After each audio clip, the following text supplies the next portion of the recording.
Assalamualaikum warahmatullahi taala wabarakatuh. Halo teman-teman semuanya. Untuk hari ini kita akan belajar bareng lagi, yaitu latihan soal free test PPG Guru Mata Pelajaran PPKN Part 3. Baik, langsung saja pada pembahasannya. Nah, untuk latihan soal dalam video kali ini ada beberapa materi atau topik. Yang pertama yaitu komunikasi, interaksi, profesionalisme guru PPKN. Terbagi menjadi submateri atau subtopik, yaitu komunikasi dalam pembelajaran PPKN dengan memperhatikan etika guru. Itu yang pertama. Terus topik atau materi yang kedua, yaitu tentang teori dan perangkat pembelajaran PPKN. Submaterinya atau subtopiknya itu dibagi menjadi dua. Ada teori-teori belajar dan perangkat pembelajaran PPKN. Baik, langsung saja kita bahas ya. Nah, submateri atau subtopik yang pertama yaitu komunikasi dalam pembelajaran PPKN dengan memperhatikan etika guru. Indikatornya, indikator 15 yaitu melaksanakan interaksi dengan peserta didik. Contoh soalnya, kemampuan komunikasi guru dapat diartikan sebagai kemampuan guru untuk menyampaikan informasi maupun opini dalam belajar.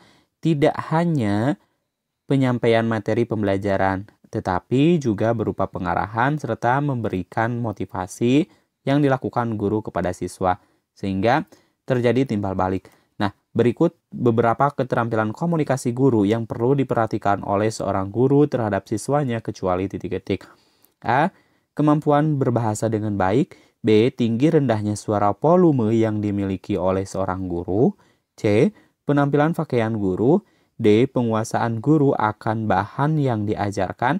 E. Memperluas pengalaman siswa.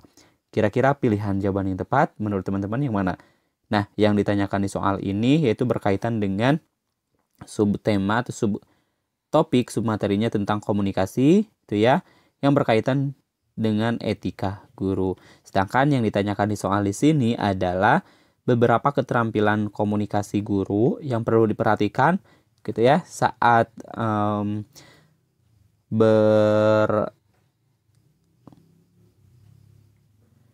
berkomunikasi atau saat mengajar di kelas, kecualinya yang mana? Jawaban yang tepat adalah jawaban yang tepat adalah memperluas pergaulan siswa. Jadi kecuali memperluas pergaulan dengan siswa. Oke, kemampuan berbahasa dengan baik ini masuk ke dalam beberapa keterampilan komunikasi yang harus diperhatikan oleh guru. Lalu tinggi rendahnya suara volume yang dimiliki oleh seorang guru. Oke, ketika misalkan kita mengajar, kita atau sedang berkomunikasi dengan siswa, kita tidak mungkin selalu menggunakan suara-suara volume yang sangat keras itu ya, kecuali kalau misalkan ada sesuatu yang harus kita tekankan atau marahi anak-anak, pasti menggunakan suara-suara keras itu ya, atau ketika misalkan di kelas itu terjadi kegaduhan, maka volume kita itu boleh ditinggikan seperti itu. Oke, penampilan pakaian guru. Nah, penampilan pakaian guru ini merupakan sebuah komunikasi gitu ya, merupakan sebuah komunikasi atau sebuah penampilan yang harus diperhatikan ketika kita mengajar di depan kelas atau berkomunikasi dengan siswa. Ya, seperti itu. Harus ada perbedaan antara guru dengan siswa gitu ya dalam berpakaian. Dan guru harus memberikan contoh yang rapi pakaiannya terhadap siswa. Oke, yang selanjutnya penguasaan guru akan bahan yang diajarkan. Oke, ini penting dan merupakan salah satu keterampilan komunikasi yang harus dikuasai oleh guru. Nah, memperluas pergaulan siswa di sini maksudnya kita boleh bergaul dengan siswa, akan tetapi jangan terlalu akrab dengan siswa. Nanti kalau misalkan kita terlalu akrab, boleh saja siswa itu menganggap kita itu menyepelekan kita ataupun hal yang lainnya. Nah, jadi kecualinya kalau menurut kami adalah memperluas pergaulan siswa. Oke, soal berikutnya. Submateri atau subtopik yaitu komunikasi dalam pelajaran PPKN dengan memperhatikan etika guru. Indikatornya, indikator yang kedua yaitu mengkarakteristikan komunikasi dan interaksi dengan peserta didik dalam pembelajaran PPKN, rekan sejawat, tenaga kependidikan, dan orang tua baik lisan maupun tulisan. Contoh soalnya, guru diharapkan mampu memfungsikan dirinya sebagai makhluk sosial di masyarakat dan di lingkungannya, sehingga mampu berkomunikasi dan bergaul secara efektif dengan peserta didik, sesama pendidik, dan orang tua masyarakat sekitar, hal tersebut merupakan bagian dari komunikasi sosial guru. Sikap di bawah ini yang harus dihindari seorang guru sebagai cerminan kompetensi sosialnya adalah titik-titik. A. Bersifat inklusif, B. Bersifat subjektif, C. Tidak diskriminatif terhadap ras, D. Berkomunikasi secara empatik dan santun, E. Beradaptasi dengan lingkungan tempat bertugas. Jawaban yang tepat adalah jawaban yang tepat di sini yang harus dihindari oleh seorang guru sebagai cerminan kompetensi sosialnya adalah bertindak subjektif. Jadi jangan bertindak subjektif, melainkan harus bertindak objektif. Nah, maksud dari bertindak subjektif ini adalah sikap menurut pandangan sendiri, ya. Sikap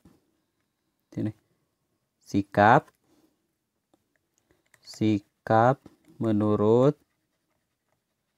pandangan sendiri. Tidak objektif, ya. Melainkan subjektif. Nah, yang dimaksud dengan bersifat inklusif ini adalah bersifat atau bersikap menginginkan kebersamaan. Ya, kalau inklusif ini merupakan kebersamaan. Nah, bersikap atau menginginkan kebersamaan meskipun mengakui adanya perbedaan gitu ya. Dan yang terjadi dalam masyarakatnya itu akan bahu-membahu meskipun mengalami berbagai kesulitan gitu ya. Jadi yang harus dihindari seorang guru dalam sebagai cerminan kompetensi sosialnya itu adalah bersikap subjektif. Oke, soal berikutnya submateri atau subtopik itu tentang teori-teori belajar. Indikator 57 mengemukakan penjelasan teoritis dari masing-masing teori tersebut untuk menjelaskan perkembangan kognitif setelah melakukan inquiry kepustakaan terhadap teori psikologi, pendidikan Piaget, Kohlberg, Erikson, dan Brunner. Contoh soalnya, jadilah contoh perilaku prasosial. Murid meniru apa yang dilakukan oleh guru, misalnya tindakan guru yang membantu murid ketika sedang kesulitan kemungkinan akan ditiru oleh murid lainnya. Ketika guru membentak anak yang berbuat salah, mereka mungkin akan menirunya dengan membentak teman-temannya. Contoh tersebut merupakan implikasi dari teori apa ya? A. Piaget, yang B. Erikson, yang C. Kohlberg, yang D. Gagne, yang E. Brunner. Jawaban yang tepat adalah menurut implikasi teori Kohlberg, ya. Jawabannya adalah yang C. Nah, teori ini yaitu teori yang bukan hasil sosialisasi atau pelajaran yang diperoleh dari kebiasaan dan hal-hal lain yang berhubungan dengan nilai kebudayaan. Jadi tahapan perkembangan moral ini terjadi dari aktivitas spontan pada anak-anak. Dan ini menurut teori ini adalah dibagi menjadi 3 tahapan. Ada 3 tahapan. Ada tahapan prakonvensional, ya. Prakonvensional. Terus juga konvensional, dan pasca konvensional. Nah, apa sih maksud dari prakonvensional? Jadi prakonvensional ini terbagi menjadi tahap orientasi hukum atau kepatuhan dan juga tahap orientasi realistis instrumental. Nah, terus juga ada yang dimaksud dengan tahap orientasi hukuman ini atau hukum ini atau kepatuhan ini lebih memperhatikan kepada kepatuhan. Contohnya di sini perilaku prasosial atau prakonvensional, ya. Murid meniru apa yang dilakukan oleh guru, misalnya tindakan guru yang membantu murid ketika sedang kesulitan. Terus juga kemungkinan akan ditiru oleh murid lainnya gitu ya, akan membantu. Oke, terus juga ketika misalkan seorang guru membentak anak yang berbuat salah, maka mereka mungkin akan menirunya dengan membentak teman-temannya, ya. Nah, yang selanjutnya di sini ada implikasi belajar kognitif Gagne, ya, yang D. Nah, kalau ini lebih kepada belajar ini dipengaruhi oleh pertumbuhan dan lingkungannya. Pertumbuhan dan lingkungannya. Contoh implikasinya yaitu mengontrol perhatian siswa, terus juga memberikan informasi kepada siswa mengenai hasil belajar yang diharapkan oleh guru, terus juga merangsang dan mengingatkan kemampuan siswa. Itu adalah beberapa implikasi teori belajar kognitif dari ini. Yang Brunner. Nah, kalau Brunner ini yaitu ada enaktif, ya, tahapannya enaktif, terus ikonik, dan simbolik. Nah, sedangkan kalau Piaget ini, kalau yang A ini adalah tekanan pada keaktifan pada siswa. Ini lebih kepada siswa aktif, ya. Siswa aktif.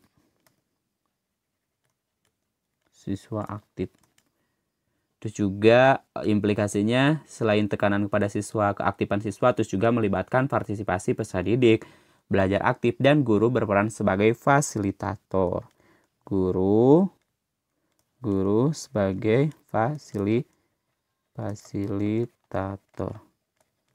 Nah, sedangkan Erikson ini yang B, yaitu pada dasarnya setiap perkembangan dalam kepribadian manusia mengalami keserasian dari tahap-tahap yang telah ditetapkan, sehingga pertumbuhan pada tiap individu dapat dilihat atau dibaca untuk mendorong mengetahui secara tepat berdasarkan dari perpindahan dalam tahap-tahap yang ada.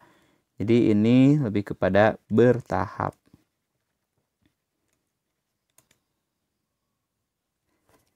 Oke, soal berikutnya. Submateri itu subtopik, yaitu perangkat pembelajaran PPKN indikator 57, mengoreksi rumusan berdasarkan parameter sikap, keterampilan umum, keterampilan khusus, dan pengetahuan dengan akurat setelah disajikan contoh rumusan indikator capaian pembelajaran mata pelajaran PPKN. Nah, yang ini adalah indikator-indikator yang ke-9, kalau 57 tadi sudah, ya.